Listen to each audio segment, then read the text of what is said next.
G'day and welcome back to the channel. On this episode, we're back on the 1275 A Plus engine and I'm going to show you how to replace Welsh plugs on your classic Mini.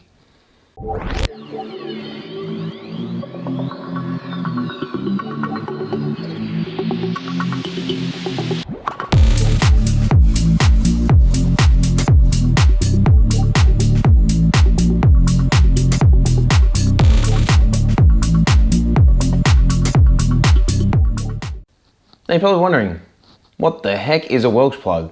Well, here in Australia, we call them Welsh plugs, but overseas, you might call them freeze plugs or even core plugs. Now, this engine has 5 Welsh plugs in particular, so 2 on the side of the block and then 3 at the front.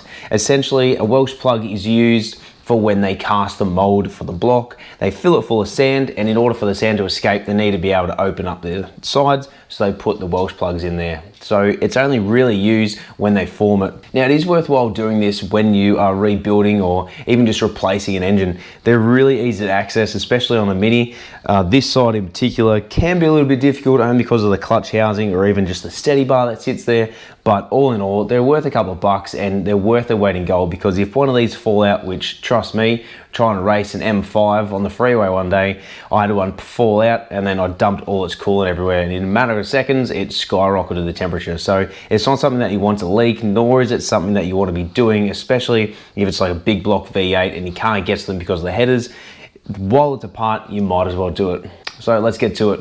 Alright, so first things first, they have a couple of different types and shapes and sizes to go with Welsh plugs. So what you want to be doing is assessing what type it is. So this is the bucket type, so this little sucker here, and it's just going to press directly in. Sometimes on my Mini you have like a dinner plate style one where it sits in there and it's quite loose, but when you get a hammer and a drift on the top, you then punch it in, and then goes from convex through to concave, holding the pressure there. So these are going to be quite easy. I'm going to show you a really easy way to replace them. Now, first thing you want to be doing is grabbing yourself a socket. You want the socket to be as close to the inside diameter as you can of the Welsh plug. So in my case, I'm going to be using a 21mm socket. So it pretty much wants to be in there as tight as you possibly can. So you want it to be on the inside edge. Next thing we're going to be doing is getting a hammer, and we're going to push the old one in and then pull it out and install the new one. All right, so all I've done here is just grab a 1/2 inch extension, and we're just going to punch it all the way through.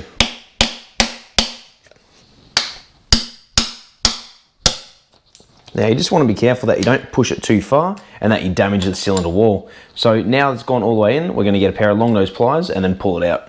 Sometimes these can take a little bit of persuasion in order to get them out, but it doesn't matter too much because you're obviously going to be replacing them with a new one. So if you bend it and destroy it, it's not the end of the world.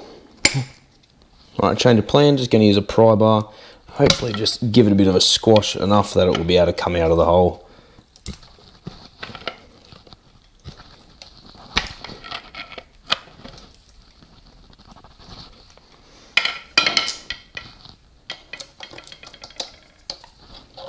There we go.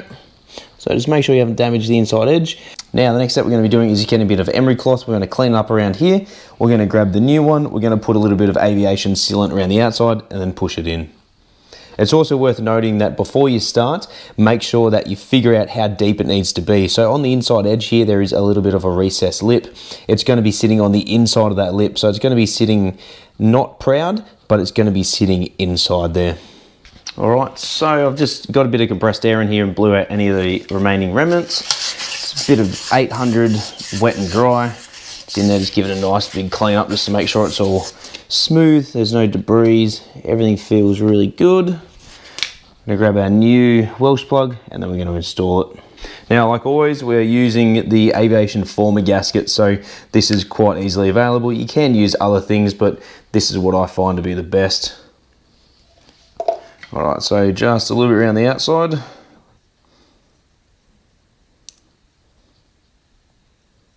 The only downside of using this is it is so sticky. And once you get it on yourself, it's quite annoying that if you don't get it off, it kind of just doesn't dry properly. Push it inside here. Now let's be a little bit anal and get them all facing the right way. Not that it's going to be seen or anything.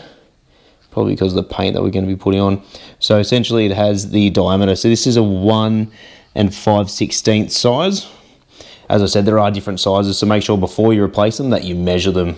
So just grab your socket, stick it on the top there, and we're just going to tap it back in until it sits where the other ones are.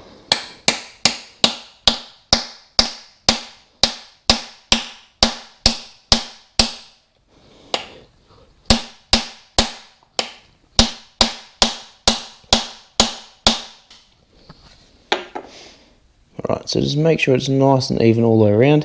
This has actually got a larger edge at the top than what it does at the bottom. So just use your finger just to try and feel it. Sometimes when you're a mechanic or you're doing this sort of stuff, the only way you can tell that things are being done right is to use the sense of touch. So just go around it several times until you feel that you're happy with it. So now that we've done one, let's go ahead and do the other 4.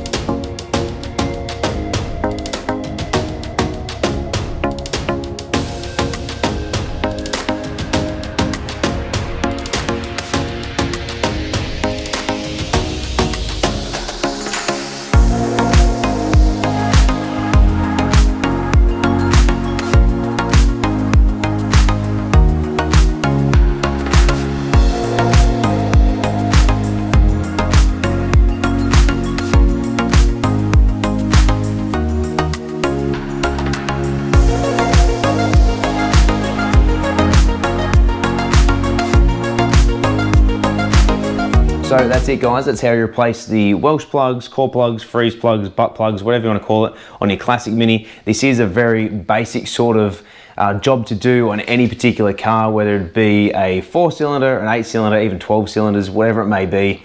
They all really just depend on the accessibility and how many are in each car. So this is the most ideal time to do it, so it makes sense to do it while we're here now. So next time guys, we're going to get on and start cleaning up all of this loose paint that's hanging around here. I'm going to give it a nice coat of paint, nice bright red for the customer. We're going to do the cylinder head. We're not going to worry about doing the tapper cover. He just wants to leave that with a bit of a rustic sort of theme. We're going to leave the clutch and bell housing along with the gearbox as well. We're just going to leave that as it is. And you'll see it right here on another episode of Tomo's Tune-Ups. Like always guys, stay COVID safe and we'll see you again.